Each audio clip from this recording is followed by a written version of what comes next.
चलिए हम पहले आगे आगे बोलेंगे, आप लोग मेरे पीछे बोलिएगा, ठीक है। श्री राम जय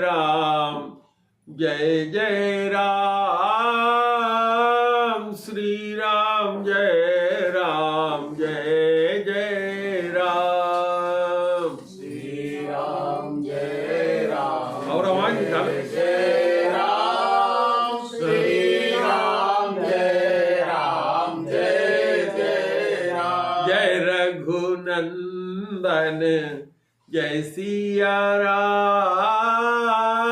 सीताराम जय सीताराम।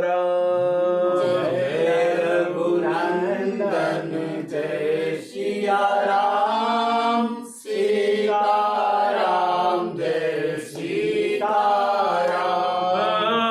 जप ले राम का नाम, अंत समय में आएगा काम। जप ले राम का नाम, अंत समय में आएगा काम। जग की दौलत है बेकाम, अंत समय में न आएगी काम।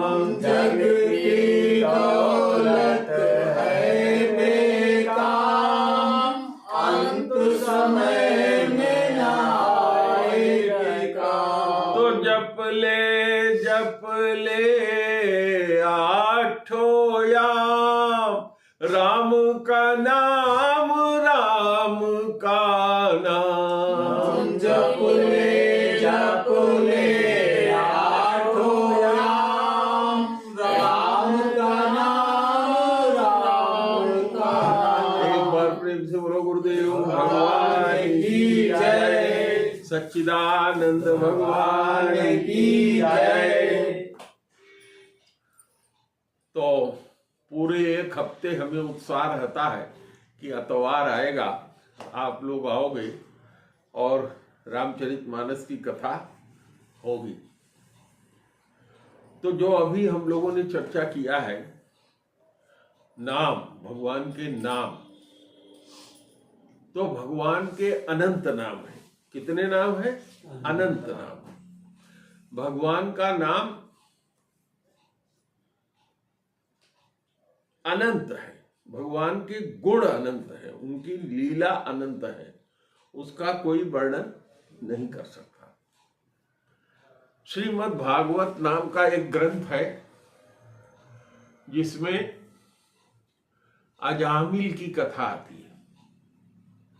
अजामिल नाम का एक, बाद में उसका नाम अजामिल हुआ, लेकिन चूंकि कथा इसी के नाम से है तो इसलिए मैं अजामिल ही कह के कर रहा हूं।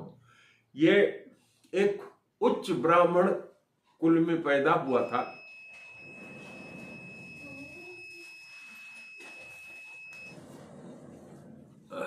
मनोज दादा जनरेटर चला दो, कुछ लोड ज्यादा ही हो गया है ऐसा लगता है, बैठ जाओ। तो उच्च ब्राह्मण कुल में वो पैदा हुआ था और बहुत ही वेद पाठी था। उसके पिता जो थे उनका ये अकेली संतान था और सारे जो वेद हैं, वेद का सारे धर्म उसको मालूम था कि आदमी को जीवन में क्या क्या पालन करना चाहिए, ये सारा वैदिक धर्म उसको मालूम था। हमारे यहाँ धर्म दो तरह का होता है, एक होता है वर्ण और दूसरा होता है आश्रम। दो तरह का धर्म है जो वेदों में वर्णन किया गया है। वर्ण धर्म क्या होता है? हमारे वेद के अनुसार जातियों को चार भाग में बांटा गया था, ब्राह्मण, क्षत्रिय, वैश्य, शूद्र। तो चारों के कर्तव्य अलग अलग बताए गए थे। ब्राह्मण का काम क्षत्रिय नहीं करेगा, क्षत्रिय का काम वैश्य नहीं करेगा, वैश्य का काम शूद्र नहीं करेगा। आज के समय में सारी चीजें समाप्त हो गई हैं। वर्ण व्यवस्था भी समाप्त हो गई है। हम लोग खाली वर्ण का नाम शादी विवाह और ऐसे सामान्य रूप से कहने के लिए लेते हैं, बाकी काम कुछ बटा नहीं रह गया। जो अध्ययन का कार्य है सब बिरादरी के लोग करते हैं, जो पहले ब्राह्मण करता था। बिजनेस व्यापार सभी बिरादरी के लोग करते हैं, खेती सभी तरह के लोग करते हैं, और सेवा व्यापार भी सभी तरह के लोग करते हैं, और सेवा की सर्विस भी सभी तरह के लोग करते हैं। तो समय बदल चुका है, ये कली महाराज का समय चल रहा है। लेकिन हम लोगों को जो कथा सुननी है वो नाम पे चर्चा पे सुननी है। तो एक है वर्ण धर्म जो हमने चर्चा किया, दूसरा है आश्रम धर्म। हमारे यहाँ आश्रम धर्म क्या था? 25 साल तक ब्रह्मचारी, हर लड़का ब्रह्मचारी रहेगा, चाहे जिस जात का हो, चारों जात का। 25 साल तक उसकी शादी नहीं होगी। गुरु के यहाँ जाएंगे पढ़ने के लिए, गुरु का स्थान होता था, वहाँ सारे बिरादरी के लड़के जाते थे पढ़ने के लिए, ब्राह्मण क्षत्रिय वैश्य शूद्र सब जाते। 25 साल की जब उम्र हो जाती थी तो उनकी शादी गुरुजी ही तय करा देते थे। जिससे शादी तय हो जाती थी उससे शादी हो जाती थी, अपने घर जाके गृहस्थी बसा लेते थे। 50 साल तक गृहस्थी में रहते थे। 50 साल की जैसे उम्र हो गई फिर गुरुजी के यहाँ जाना होता था। गुरुजी कहते थे कि अब तुम्हारी उम्र 50 साल की हो गई, तुम्हें अब वानप्रस्थ में जाना है, यानी धीरे धीरे जीवन से संन्यास लेना है। जो आप लोग पति पत्नी के रूप में रहते थे वो दोस्त के रूप में अब रहो। अब शारीरिक संपर्क एक दूसरे से ना करें, जीवन इस तरह से जिए कि जैसे पत्नी हमारी दोस्त है, हम पति के दोस्त हैं, पति पत्नी का रिश्ता नहीं रहेगा। और 75 साल की उम्र होने के बाद पति बिल्कुल अलग रहेगा, पत्नी बिल्कुल अलग रहेगी, दोनों एक दूसरे को देखेंगे भी नहीं, पहचानेंगे भी नहीं। वह व्यवस्था सन्यास की कहलाती है। लेकिन यह व्यवस्था भी अब बिल्कुल समाप्त हो गई है। तो ये सब सारे नियम वो जानता था अजामिल। एक ब्राह्मण, उच्च ब्राह्मण परिवार में पैदा हुआ था, वेद के सारे नियम वो जानता था, वेद पाठी था। उसका जनेऊ जो सब संस्कार होते हैं वो सब हुआ था, द्विजाति का संस्कार हुआ था। और एक दिन संयोग की बात है कि वो पिता के लिए फल फूल, पहले जंगल में ही होता था, इस तरह की दुकानें नहीं थी जहां फल मिलता हो, लकड़ी मिलती हो, तो लकड़ी समिधा के लिए ले आते थे। समिधा एक ऐसा शब्द है जिसका मतलब फल, फ्रूट माने फल फ्रूट, और फूल जिसको कहते हैं, फल फूल और लकड़ी सब ले आ करके यज्ञ करने के लिए, घर के लिए ये इस्तेमाल में आता था। वो लकड़ी लेने के लिए वन में गया हुआ था, और जब वो लौटने लगा तो उसने जंगल में देखा कि एक वेश्या के साथ एक बहेलिया, दोनों शराब पिए थे, दोनों रंगरेलियां खुलेआम मना रहे थे। और उस वेश्या ने अंगराग लगा रखे थे, यानी जैसे आजकल की महिलाएं हाथ में रंग इत्र और डेंट पेंट करती हैं, उस तरीके से वो बहुत अच्छे ढंग से सजी हुई थी। यह देख करके वह जो ब्राह्मण था, जिसका नाम बाद में अजामिल पड़ा, उसका मन उसी वेश्या के साथ रम गया और वो घर भी नहीं गया। और जैसे ही उसने मौका पाया उस वेश्या के साथ अपना संपर्क बना लिया। उसकी जो पतिव्रता पत्नी थी उसको उसने छोड़ दिया, माँ बाप को छोड़ दिया, अपने बाल परिवार को छोड़ दिया, और उसी वेश्या के साथ वो रहने लगा। और उसने जहां वेद पाठी ब्राह्मण था, मंत्र दृष्टा था, वहां वह बर्बाद हो गया। और उस वेश्या से उसने अपनी कुलीन पत्नी को छोड़ करके 8 बच्चे उत्पन्न किए, और सबसे अंतिम बच्चा जो उसका था उसका नाम था नारायण, जो 11 साल का, लगभग 11-12 साल का हो गया था। सबसे छोटा था तो सबसे ज्यादा मुंह लगा हुआ था, और इतने में अजामिल की उम्र 87 साल की हो गई थी। 8 और 7, 80, 7, 87। उसके मरने का समय जान करके भगवान के दूत, यमराज के दूत आए, 3 दूत आए, 2 ने हाथ पकड़ लिया और एक गला दबाने लगा। क्योंकि यही काम वो स्वयं करता था अजामिल, क्योंकि उसके पास कोई और कार्य तो था नहीं। रात को निकल जाता था, डाका डालता था, लूटता था लोगों का, और फिर ले आकर के घर में उसी से परिवार का पालन करता था, बाल बच्चों को खिलाता था। उसको ऐसा लगा कि हमारे गले पे कोई चढ़ा हुआ है, और उसको लगा कि जैसे हम काम करते हैं इसी तरह से कोई चोर आ गया है, तो हम मदद के लिए अपने लड़के को बुलाए। और उसका नाम चूंकि नारायण था, तो नारायण नारायण चिल्लाया कि दौड़ो दौड़ो। बोल नहीं पाया नारायण नारायण, उसने जैसे किया वैसे कसके जम के दूतों ने गला दबा दिया। इतने में भगवान का नाम लेते ही भगवान के जो पार्षद थे, भगवान विष्णु के पार्षद, भगवान विष्णु के पार्षद वो कहलाते हैं जो भगवान की तरह से ही 4 भुजाधारी होते हैं, इस हवा में अदृश्य रहते हैं। कहीं भी जहां इस तरह का कार्य होता है वो वहां प्रकट हो जाते हैं। तो जैसे उन लोगों ने देखा कि इसने भगवान का नाम लिया है और इसको जम की त्रासना मिल रही है, त्रासदी मिल रही है, वो दूत प्रकट हो गए, भगवान के पार्षद प्रकट हो गए और उन दूतों को डांट करके कहा छोड़ दो इसको।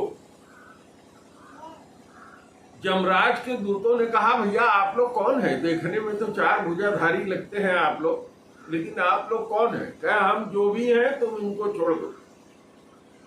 यमराज के 2 दूत थे, उन्होंने कहा कि हम लोग यमराज के दूत हैं, हम लोग इसको नहीं छोड़ सकते। तुम कौन हो? तुमको पहली बार देखा है कि हमारे कार्य में आगे बाधा डाल ले? हमारे कार्य को करने में तुम बाधा नहीं डाल सकते। तो भगवान के पार्षदों ने अपनी ताकत दिखाई और जबरदस्ती उसका प्राण यमदूतों के हाथ से छीन लिया। यमदूत जितना जोर लगा सकते थे लेकिन वो फेल हो गए, माने उनका जो पावर था वो फेल हो गया। भगवान के पार्षदों ने उसका प्राण छीन करके उसके शरीर में वापस कर दिया। भगवान के पार्षदों ने कहा कि तुम लोग कौन हो? उन सबों ने कहा आप हमें नहीं जानते, हम भगवान यमराज के दूत हैं। कहा कि तुम लोगों को पता नहीं है कि इसने क्या किया है? क्या हम लोगों को विधिवत पता है इसने क्या किया है। इसने जितना पाप हो सकता था सारा पाप किया है। इसने क्रूरता की है, लोगों की हत्या किया है और धन दूसरे से लूटा है, अपने परिवार के लोगों को खिलाया है, पालन किया है। तो कहे कि ये बताओ, तुम लोग यम के दूतों से भगवान के दूतों ने पूछा कि बताओ तुम लोग धर्म का नियम क्या जानते हो? यमराज के दूतों ने सब वर्णन कर दिया, ये ऐसे ऐसे पैदा हुआ, इसने अपने पत्नी को छोड़ दिया, पिता को छोड़ दिया, इसके बच्चे अनाथ हो गए, उस वेश्या को देख करके इसने उस वेश्या को रख लिया और उससे 8 बच्चे उत्पन्न किए। 8वें बच्चे को जो अपने ये बुला रहा था वो बुला रहा था अपनी रक्षा के लिए। तो भगवान के पार्षदों ने कहा कि तुम लोग कुछ नहीं जानते, तुम लोग किसके दूत हो? तो उन लोगों ने कहा हम लोग यमराज जी के दूत हैं। तो कहा यमराज जी का दूसरा नाम क्या है? कहा न्याय का देवता, जो धर्म अधर्म, धर्मराज उनको कहा जाता है, जो धर्म का शासन स्थापित करते हैं उनके हम दूत हैं। तो कहें जो तुम धर्मराज के दूत हो और तुमको नहीं पता क्या धर्म है क्या अधर्म है, तो जो लोग धर्म का निर्णय करते हैं जब उनका दिमाग ऐसा हो जाएगा कि वो धर्म अधर्म का पहचान नहीं कर पाएंगे, तो इसका पहचान कौन करेगा? तो भगवान के दूतों ने कहा कि इसने जो काम किया है भगवान का नाम लिया है। तो कहा भगवान का नाम इसने लिया है, भगवान का नाम जान करके नहीं लिया है, अपने बेटे का नाम इसने लिया है। कहा चाहे जो कुछ भी हो वो नाम इसके बेटे का है, वही नाम भगवान का है। भगवान का नाम जो कोई भी मरने के समय ले लेता है उसके द्वारा सारे जीवन भर चाहे गलत कार्य किया हो चाहे सही कार्य किया हो उसका कोई मतलब नहीं रह जाता। अंत समय में इसने चूंकि भगवान का नाम ले लिया है तो भगवान के एक नाम ले लेने से जितना पुण्य इसका उत्पन्न हो गया, इसके जन्म जन्मांतर के करोड़ों जन्म के इसके पाप खत्म हो गए, नष्ट हो गए। और यह जो है यमराज के हाथों से दंड दिए जाने का अधिकारी नहीं है। यमराज के दूत यह बात सुन रहे थे। भगवान के पार्षदों के बीच और यमराज के दूतों के बीच जो आपस में बाता कही हो रही थी उसको गाफिल अवस्था में अजामिल सुन रहा था, उसको होश था पूरा। और जैसे यम के दूत चले गए, भगवान के पार्षद भी छोड़ करके चले गए, उसको होश आया। उसने सब सुना था, अपनी आंखों से प्रत्यक्ष देखा था। उसने कहा ओह, मैंने अपना जीवन बर्बाद कर दिया। एक बार भगवान का नाम लेने का असर यह हुआ कि मेरे करोड़ों जन्मों के सारे पाप समाप्त हो गए, तो अब मैं ये पाप नहीं करूंगा इतना जान जाने के बाद। और वो तुरंत अपने परिवार को छोड़ करके हरिद्वार चला गया। वहां एक मंदिर में जा करके वो भगवान का भजन करने लगा। और उसको भगवान का एक बार नाम लेने से जो उसकी आयु बढ़ गई थी, उस पूरे पीरियड में जितनी आयु बढ़ गई थी, वो दिन रात भगवान का भजन करने लगा, भगवान के नाम का निरंतर स्मरण करने लगा। और भगवान के नाम का निरंतर स्मरण करने से अंत में भगवान के पार्षद आए और उसको भी चार भुजा का ही स्वरूप दिया। और भगवान के धाम वैकुंठ धाम जहाँ भगवान स्वयं रहते हैं, उस वैकुंठ धाम में पार्षद बन करके वो गया। तो ये है भगवान के नाम की महिमा। और इधर ये दूत यमराज के पास पहुंच करके गए। यमराज से इन्होंने कहा महाराज, आज तक तो हम लोगों ने इस तरह की घटना नहीं देखी थी, लेकिन इस बार बड़ी विचित्र घटना हुई। तो यमराज ने कहा कि हम लोग भगवान के लोकपाल हैं, हम लोग भगवान के लोकपाल हैं। भगवान ने 14 लोकपाल बनाए हैं। यमराज ने कहा जैसे मैं हूँ धर्म का पालन करता हूँ, धर्म अधर्म का, ऐसे 13 और हैं जो लोकपाल कहलाते हैं। और हम सब लोग भी भगवान के गुलाम हैं। जो कुछ भी नियम है भगवान के यहाँ से जो बना हुआ है उसी के अंदर हम भी काम करते हैं। और वह समय आता है जब मैं भी मर करके जाता हूँ, मेरा भी न्याय किसी के यहाँ होता है। तो ये तुम जान लो कि आज से जो भगवान का नाम जीवन में एक बार भी लिया हो, भूल करके भी लिया हो, जबरदस्ती लिया हो, उसको तुम लोग दंड नहीं देना। वो अगर किसी ने जीवन में एक बार भी भगवान का नाम ले लिया है तो जम दूतों का जो जम त्रास होता है मरने के समय, वो उसको पाने का हकदार नहीं होता। यह भगवान के इस नाम का प्रभाव है। इसीलिए गोस्वामी जी ने रामचरितमानस में शुरू में लिखा था, नाम प्रभाव जानी शिवनी को, कालकूट फल दिए हुअमी को। जब समुद्र मंथन हो रहा था वहां भगवान विष्णु स्वयं उपस्थित थे ना। और एक तरफ बासुकी नाग रस्सी बने थे, एक तरफ देवता लोग और एक तरफ दानव लोग मथ रहे थे। भगवान कछुए का रूप बना करके अपने पीठ पर मंदराचल पर्वत को धारण कर लिए और मंथन हो रहा था, जिसमें से 14 रत्न निकले थे, जिसमें से एक रत्न क्या निकला था, हलाहल विष। वो विष इतना गर्म होकर के जल रहा था कि कोई नजदीक जाने की स्थिति नहीं होती। और भगवान ने तुरंत शंकर जी को बुलाया और कहा कि ये विष पी जाओ। तो भगवान के नाम का गुण जानते थे शंकर जी, और उन्होंने भगवान का नाम, राम का नाम लेकर के, भगवान का नाम लेकर के विष को अपने गले के अंदर रख दिया। न पेट में गया न बाहर निकला, उनका कंठ नीला हो गया, वो विश्राम को प्राप्त हो गए। विष और राम, इससे क्या बना? विश्राम। और वही विश्राम जब हम आप सब पाते हैं तो शरीर की थकान मिटती है। तो ऐसे प्रभु का नाम अगर छोड़ करके आदमी जीवन में कोई और भी कार्य कर रहा है तो ये उचित नहीं। जितने दिन की जिंदगी है कार्य हम करते रहेंगे, लेकिन गुरु के द्वारा जो बताया गया है उसका स्मरण, उसका ध्यान, भगवान के नाम का ध्यान हम निरंतर करते रहेंगे, और उसके करने का परिणाम क्या होगा? अंत समय हमारा अच्छा होगा। इसीलिए जो मैं आप लोगों से चर्चा किया हूं कि भजले भजले राम का नाम, अंत समय में आएगा काम। शास्त्र जितनी बात कहते हैं वो गलत कुछ भी नहीं होता। जैसे आप 100 की नोट लेते हैं तो गारंटी रहती है कि 100 रुपए लेके किसी के भी दुकान पे जाएंगे तो 100 रुपए के बराबर के मूल्य का हमको हाथी मिलेगा। तो आप समझिए ये तो राज्य की सरकार है जिसके 100 रुपए की ऐसी वैल्यू है, तो भगवान की सरकार जो वेदों में कहते हैं, जो वेद भगवान के मुख से श्वास से प्रकट हुए, उसमें लिखी चीज क्या गलत है? कतई गलत नहीं है।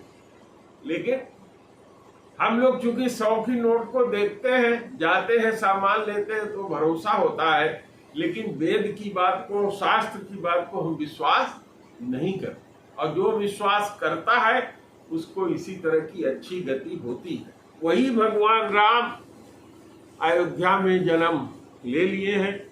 लगभग 1 साल से हम लोग इस रामचरितमानस की चर्चा कर रहे हैं, और पिछले बार हम लोग दोहा नंबर 207 पर पहुंचे थे।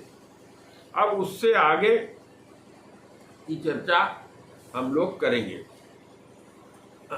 ये दोहा था, देहु भूप मन हर्षित, तजहु मोह अज्ञान, धर्म सुजस प्रभु तुम कहो, इन कह अति कल्याण। इसके पहले की कथा यह है, आप लोगों ने सुना था कि विश्वामित्र जी यज्ञ करते थे, और विश्वामित्र कैसे ऋषि से? बड़े ज्ञानी ऋषि थे, जिन्होंने दूसरा ब्रह्मांड रच दिया अपनी तपस्या के बल से। लेकिन क्या वो मारीच और सुबाहु को श्राप नहीं दे सकते थे? बिल्कुल दे सकते थे, लेकिन वो त्रिकालदर्शी हो गए थे और उन्होंने देखा कि भगवान ने अवतार ले लिया है। अब मारीच और सुबाहु का अंत भगवान के हाथ से लिखा हुआ है, तो उन्होंने जाना कि राम कहाँ अवतार लिए हैं, दशरथ जी के यहाँ लिए हैं। तो एक दिन विश्वामित्र जी सरजू में जाके स्नान करते हैं, और जैसे राजा का दरबार लगता है वहां पहुंच जाते हैं। पिछले बार आप लोगों को सुनाया था मैंने। जब दरबार में पहुंचते हैं तो राजा ब्राह्मणों के साथ उठ करके उनका स्वागत करते हैं महाराज दशरथ, और कहते हैं कि महाराज आप काहे कष्ट किए आने का, हमको बुला लिए होते।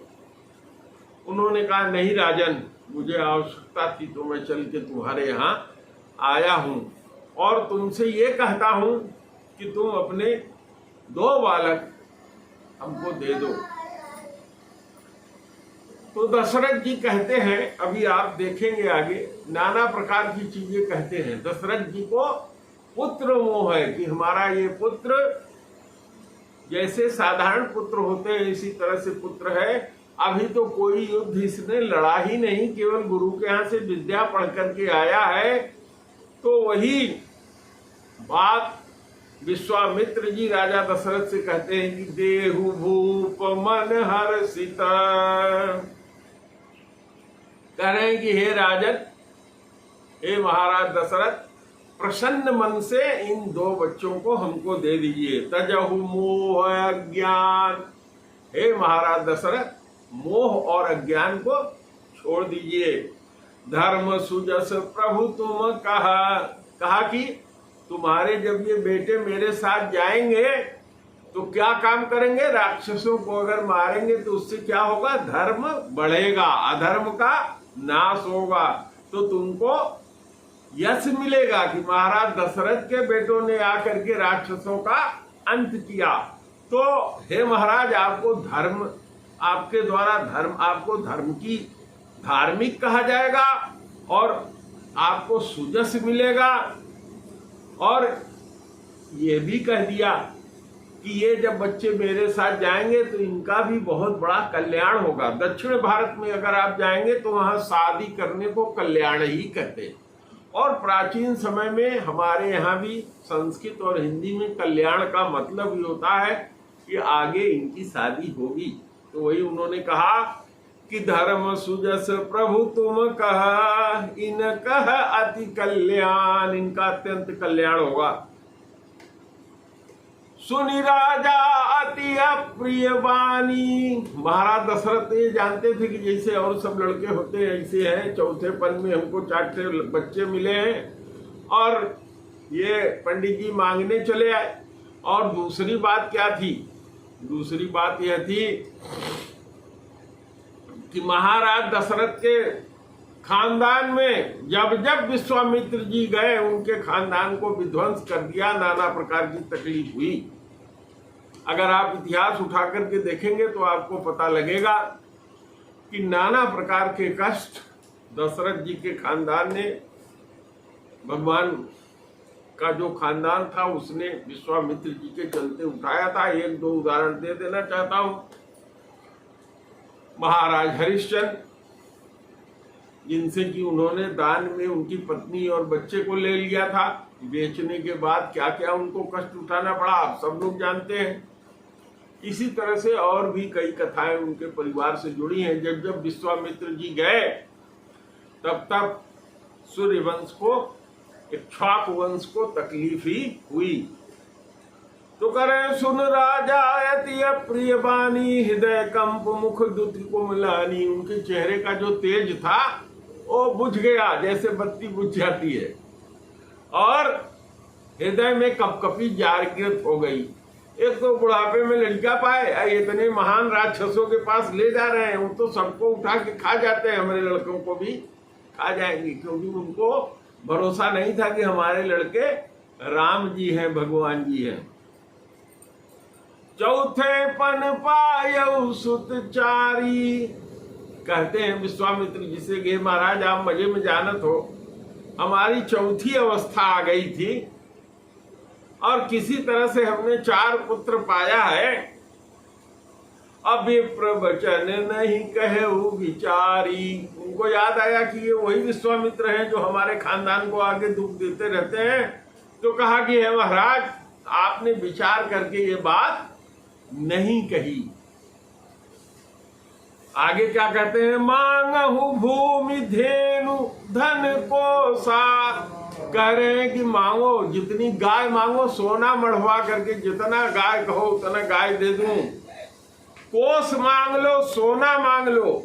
मांगहु भूमि धेनु धन कोसा, धन मांग लो, धन का खजाना मांग लो। असरबस देहु आज सहरोसा, बड़े प्रसन्नता के साथ मैं सब कुछ दे दूंगा, सब कुछ सर्वस्व दे दूंगा। जौन आप चाहते हो वो दे देंगे, पूरा राजपाट दे देंगे, लेकिन हमारा लड़का न मांगो। यही तो मोह लग रहा है। और वो ऋषि हैं, ब्राह्मण हैं, और उनको मना भी नहीं कर सकते, क्योंकि ब्राह्मण अगर कोई भिक्षुक बन करके आया है तो वेद में परंपरा यह है कि उसको भिक्षा दी ही जानी चाहिए।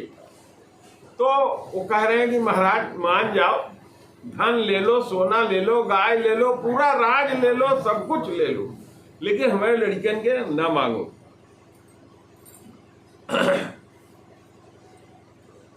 देह प्राण ते प्रिय कछु नाही, राजा दशरथ कहते हैं कि हर जीव को अपना देह सबसे ज्यादा प्यारा है, और देह से भी ज्यादा प्यारा होता है इसके अंदर बसने वाला प्राण, क्योंकि प्राण से ही देह जिंदा रहता है। तो कह रहे हैं राजा दशरथ की देह और इसके अंदर बसने वाली जो प्राण है उससे प्रिय कोई चीज नहीं है। असोई मुनि देहु निमिष एक माही। निमिष जो होता है बहुत छोटा भाग होता है 1 सेकंड का, 1 सेकंड से भी छोटा होता है निमिष। हजारों 10,000 से भी ज्यादा खंड करो आप तो एक कहीं निमिष के बराबर ठहर पाएगा। राजा दशरथ ने कहा कि इतना भी टाइम नहीं लगेगा, आप मेरा शरीर मांगो, प्राण मांगो, मैं सब दे दूंगा। असब सुत प्रिय मोहि प्राण की नाई। कहते हैं जैसे मेरा प्राण, हर जीव को अपना प्राण प्रिय है, तो मेरे चारों पुत्र हमको अपने प्राण की तरह से प्रिय हैं। और राम देत नहीं बनई गोसाई। और उसमें आप राम को मांग रहे हैं, राम पर तो हमारी विशेष प्रेम है, हमारा जेठा सुत वही है, सब कुछ उसको देखना। अरे 3 को मांगते थोड़ी देर के लिए तो चल भी जाता, लेकिन राम को देते तो नहीं बनता। महाराज आपने विचार करके कायदे से बात नहीं किया। आप जो मांग रहे हैं आपने सोचा नहीं कि मैं क्या मांग रहा हूं। आगे कह रहे हैं सब सुत प्रिय मोहि प्राण की नाई। राम देत नहीं बनई गोसाई। कह निश्चर अति घोर कठोरा। कहा राक्षस, घोर माने निकृष्ट कर्म करने वाले, बहुत ही प्रतापी तो कहा जाता है अच्छे संदर्भ में, लेकिन घोर का मतलब जो ऐसा कार्य करता हो जिसको कभी भी अच्छा कार्य नहीं कहा जा सकता, पाप का कार्य करते हैं। ठीक, तो कह निश्चर अति घोर कठोरा। राक्षस ऐसे होते हैं आज के समय में भी देख लीजिए, जो आदमी किसी से रुपया ले लेता है, रुपया लेने में उसको इतना कोड़ा मारते हैं, प्राण ले लेते हैं, खाने भर का उसको नहीं छोड़ते, और कितने निष्ठुर होते हैं आप जानते ही हैं आज के समय में भी। तो कह रहे हैं कहाँ वो राक्षस और अत्यधिक कठोर स्वभाव के, जो किसी को बकसते नहीं है। अकह सुंदर सुत परम किशोरा। कहा मेरा पुत्र जो है बहुत छोटा है, किशोर है अभी। सुन निप गिरा प्रेम रस सानी। हृदय हरस माना मुनि ज्ञानी। हाँ, यह सुन करके राजा की जो प्रेममयी वाणी है, जो विश्वामित्र जी से कह रहे हैं, इसको सुन के विश्वामित्र जी नाराज नहीं होते हैं, बहुत खुशी होते हैं, प्रसन्न होते हैं कि जो बात ये कह रहे हैं भाई ये तो स्वाभाविक बात है। कोई भी गृहस्थ, कोई भी राजा अपने बच्चों को बचाना चाहेगा ही, तो कोई गलत बात नहीं कर रहे हैं। ये सोच करके विश्वामित्र जी बड़े खुश हुए। तब वशिष्ठ बहुविधि समझावा। तब वशिष्ठ महाराज जो उनके गुरु थे, जिनकी कृपा से ये 4 पुत्र उत्पन्न हुए थे, उन्होंने भली प्रकार से समझाया। किसको? राजा को। कहा कि ये महाराज, ये लड़के आपको कैसे मिले? कहें कि यज्ञ किया था। तो कहें आप जानते हैं ये ऋषि आपके लड़कों को किस लिए मांगने आए हैं? कहें हाँ महाराज, यज्ञ की रक्षा के लिए मांग रहे हैं। तो कहें जब यज्ञ नहीं बचेगा तो आगे कोई और राजा चाहेगा कि उसके यहाँ यज्ञ हो, पुत्र उत्पन्न हो, तो होगा? तो कहें महाराज नहीं होगा। तो कहें कि तो फिर काहे नहीं दे रहे हो? जिससे तुम्हारा ये पुत्र उत्पन्न हुआ उसी की रक्षा के लिए अगर मांगा जा रहा है और उसी को तुम खत्म कर दोगे तो आगे कैसे चलेगा? बहुत प्रकार से, ये तो एक प्रकार हमने समझाया और बहुत प्रकार से समझाया। वशिष्ठ जी ने दशरथ जी से ये भी कहा कि महाराज आप नहीं जानते हैं, आपके ये पुत्र जो है कौन है, इनको आप नहीं जानते हैं, मैं जानता हूं इनके बारे में, मेरी गारंटी है इनका कुछ नहीं होगा, जाने दो। नाना प्रकार से जैसे दशरथ जी मान सकते तो इसे समझा दिया। चूंकि गुरु की आज्ञा थी तो अब मजबूर थे। तब वशिष्ठ बहुविधि समझावा। निप संदेह नाश कह पावा। तब राजा के मन में जो संदेह था, जब वशिष्ठ जी ने समझाया तो संदेह क्या था, खत्म हो गया। अति आदर दो तनय बुलाए। राम और लक्ष्मण।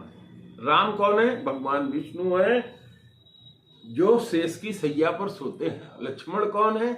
शेषनाग है, जिनके ऊपर भगवान विश्राम करते हैं। शेषनाग कौन है? जो भगवान का हर काम करते हैं, जिनका आज्ञा का पालन करते हैं।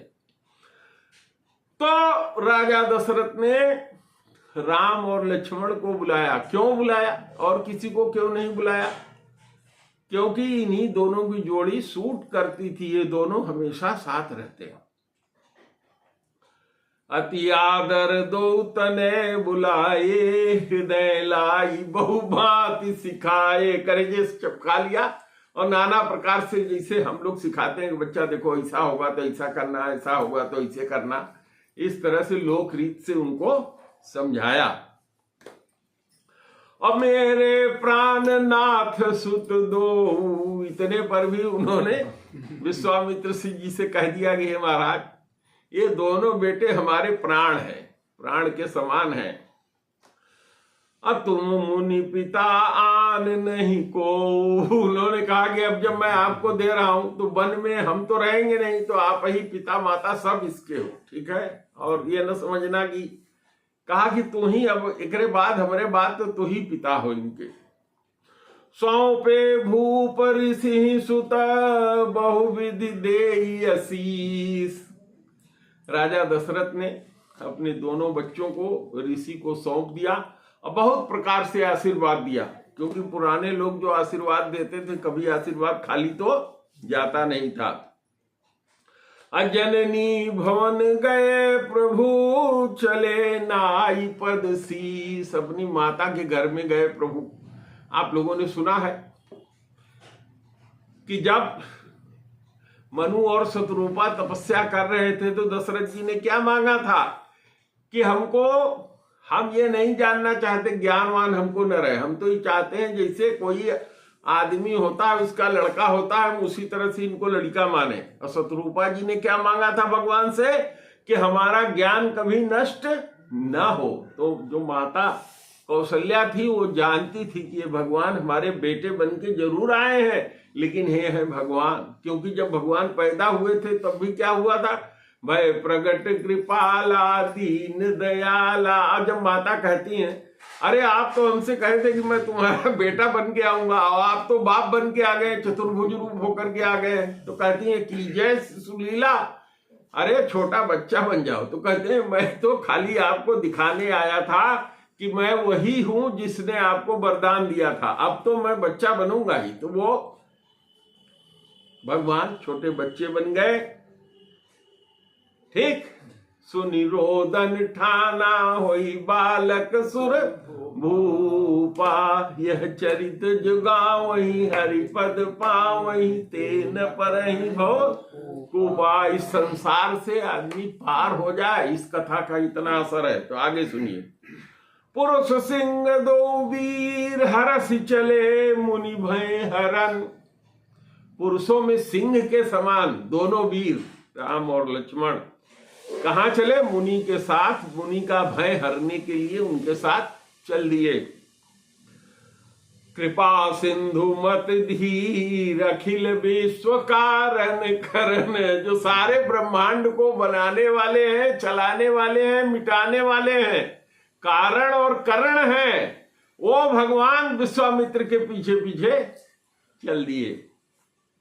कृपा सिंधु, भगवान कैसे हैं? कृपा के समुद्र हैं। मति धीर, उनकी मति कैसी है? वो श्रृंखल नहीं है कि तुरंत गुस्सा हो जाए, धीर मति के हैं। आगे कहते हैं अरुण नयन उर बाहु विशाला। भगवान का वर्णन कर रहे हैं कि भगवान के नेत्र कैसे हैं? जैसे लाल लाल खिला हुआ कमल होता है, उस तरह से सवेरे उगने वाला जो सूरज होता है उससे पहले की जो लाली होती है, उस तरह के सुंदर लाल लाल उनके नेत्र हैं। और हाथ उनके बड़े लंबे हैं, माने घुटने के नीचे तक लटक रहे हैं। और नील जलज तनु श्याम तमाला। और उनका शरीर कैसा है? जैसे सावन के महीने में पानी से भरा हुआ बादल बिल्कुल लटक के नीला नीला दिखाई पड़ता है कि इसमें पानी भरा हुआ है, बहरा के पानी गिरने वाला ही है, ऐसे सुंदर नीला शरीर उनका है। और कैसा है? श्यामल है। और कैसा है? श्याम तमाला, तमाल का वृक्ष, तमाल का वृक्ष देखेंगे आप तो वो भी नीला नीला ही होता है, श्यामल होता है। कटिपट पीत कसे भर माथा, कटी माने कमर में, पट पीला कपड़ा बांधे हुए हैं, और कसे बर भाथा, और उसी कपड़े से कस करके भाथी बांधे हुए हैं पीछे पीठ पर, जिसमें तरकस जिसको कहते हैं, जिसमें तीर रखी जाती है। अरुचिर चाप सायक दुही हाथा, एक हाथ में धनुही और दूसरे हाथ में बाण लिए बिल्कुल तैयार है कि जहां सामने आवे निकालना न पड़े, बस तुरंत उठाओ मार दो।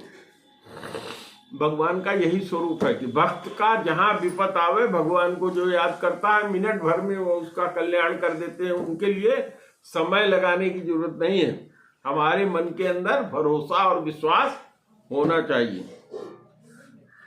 चले जात मुनि दीन दिखाई, सुन ताड़ का क्रोध कर धाई। अब मुनि के साथ आगे आगे मुनिवर जा रहे हैं और पीछे पीछे दोनों बच्चे जा रहे हैं। इसी समय ताड़का नाम की राक्षसी, ताड़ बहुत लंबी चौड़ी, बहुत विकराल, वो देखी कि विश्वामित्र के साथ दो लड़के चले आ रहे हैं, तो क्रोध करके खाने के लिए जैसे होता है उस तरह से दौड़ी। विश्वामित्र ने कहा, देखो यही राक्षसनी है जिसको मारने के लिए हमने तुमको बुलाया है। कोई एक बटन है आपका भैया जो वो कर रहा है, क्या कहते हैं कि अल्टर कर रहा है, वो स्विच के साथ लग करके सारी बिजली पी जा रहा है। तो जैसे उन्होंने उंगली करके दिखाया तो उसमें दो बात थी, एक तो वो राक्षसी थी, दूसरे क्या थी, स्त्री थी। तो जिस समय की ये बात हो रही है उस समय स्त्री अबध्या थी, उसको मारा नहीं जा सकता था। और दशरथ जी के खानदान वाले तो किसी भी स्त्री पर कभी हाथ उठाते नहीं थे। ये क्या किया था, विश्वामित्र जी ने टेस्ट किया था, परीक्षा किया कि देखें ये भगवान है कि हम झूठे गलत तो नहीं ले आ रहे हैं, इसलिए उन्होंने उंगली करके दिखाया। चले जात मुनि दीन दिखाई, सुन ताड़ का क्रोध कर धाई। ताड़ का क्रोध करके दौड़ी, एक ही बान प्राण हर लीना, दीन जानते ही निज पद दीना। एक ही बाण चलाया और उतने में उसको मार करके खत्म कर दिया। और देखा उन्होंने कि तो बड़ी बेचारी है, पाप के बस ये इस तरह की गति पाई है, तो उन्होंने क्या कर दिया, उसको गति दे दिया, मैंने अपने लोक में भेज दिया, अपने धाम में भेज दिया, जहां बड़े बड़े मुनि लोग तपस्या करके जाते हैं, भगवान के हाथ से मरने के नाते उसको वहां भेज दिया। तब ऋषि निज नाथ ही जिय चीन्ही, तब ऋषि को विश्वास हो गया कि ये भगवान ही है। अविद्या निधि कहु विद्या दीनी। विश्वामित्र जी ज्ञानी नाम अग्रगण्य है, ज्ञानियों में जो रामचरितमानस के शुरू में चर्चा करते हैं उसमें कहते हैं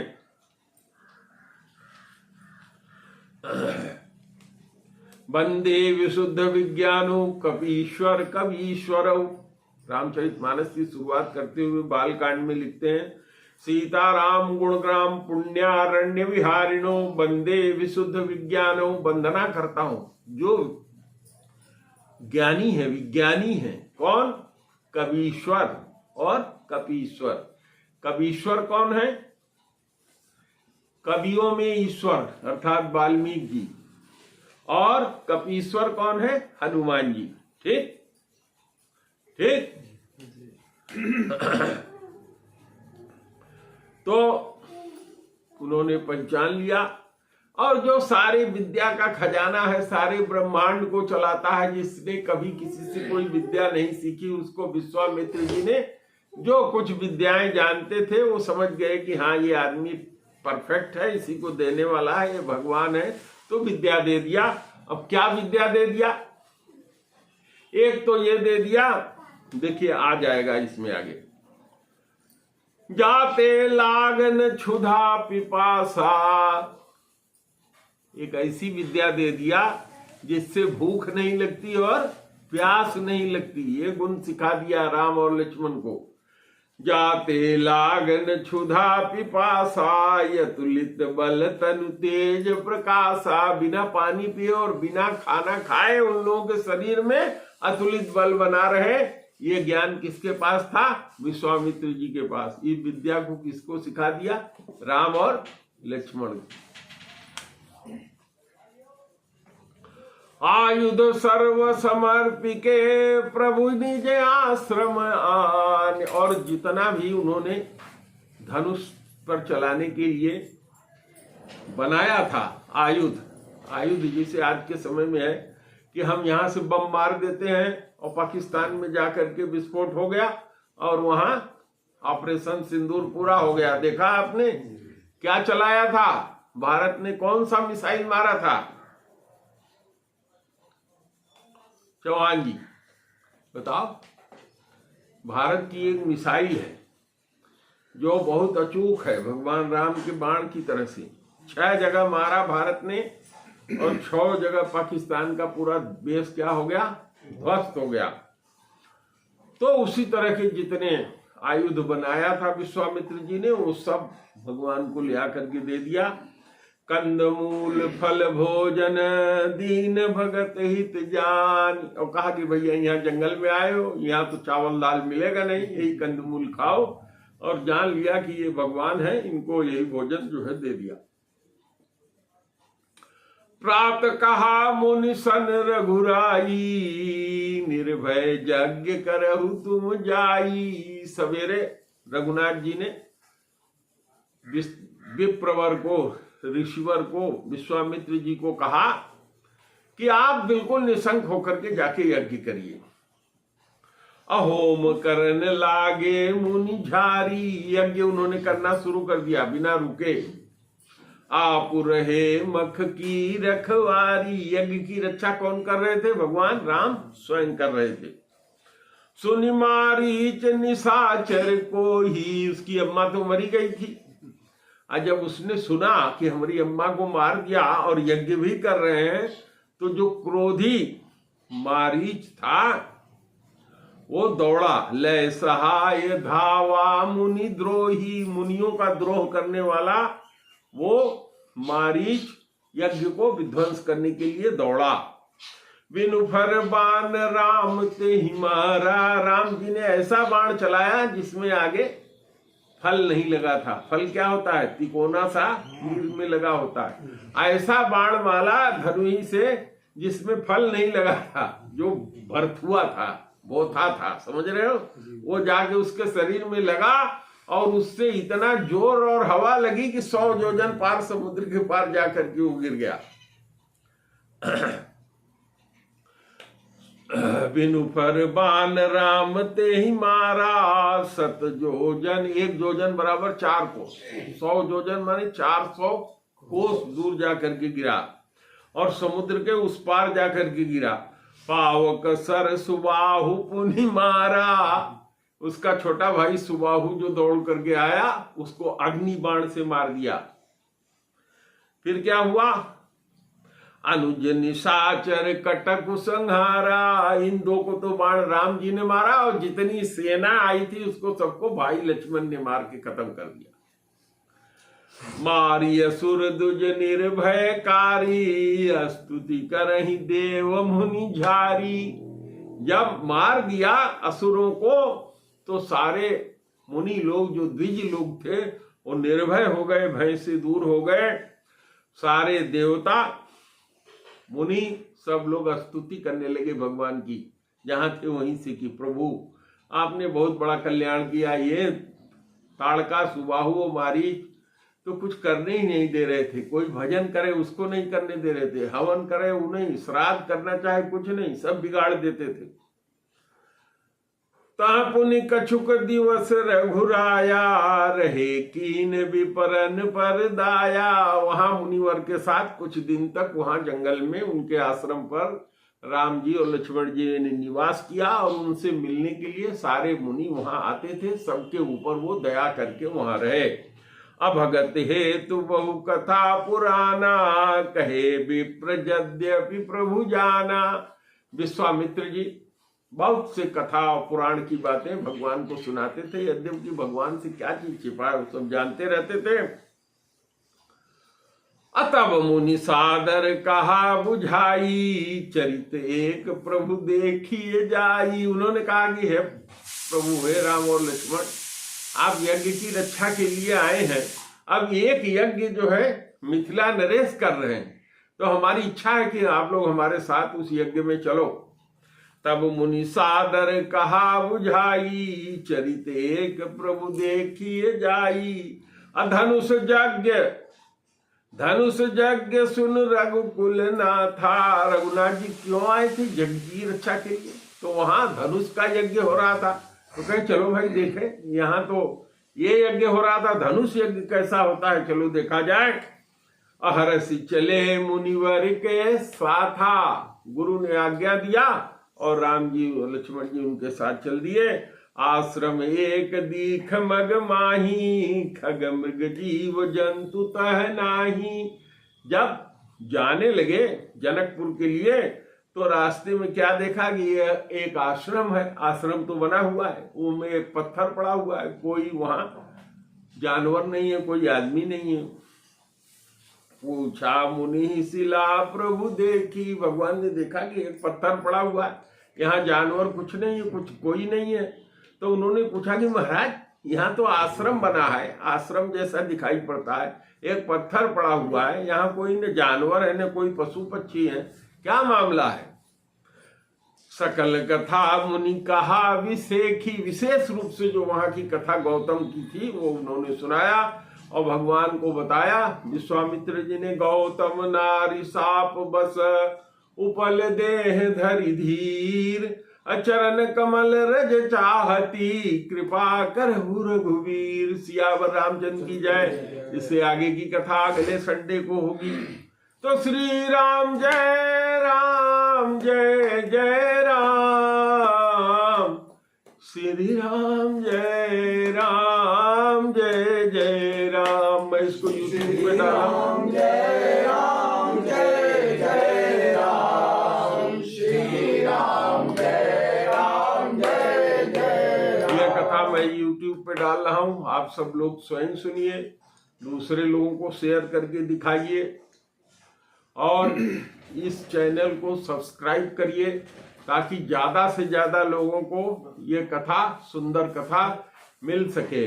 तो अगले संडे में हम सब लोग फिर मिलेंगे, उस समय आगे की कथा होगी। प्रेम से बोलो गुरुदेव भगवान की जय।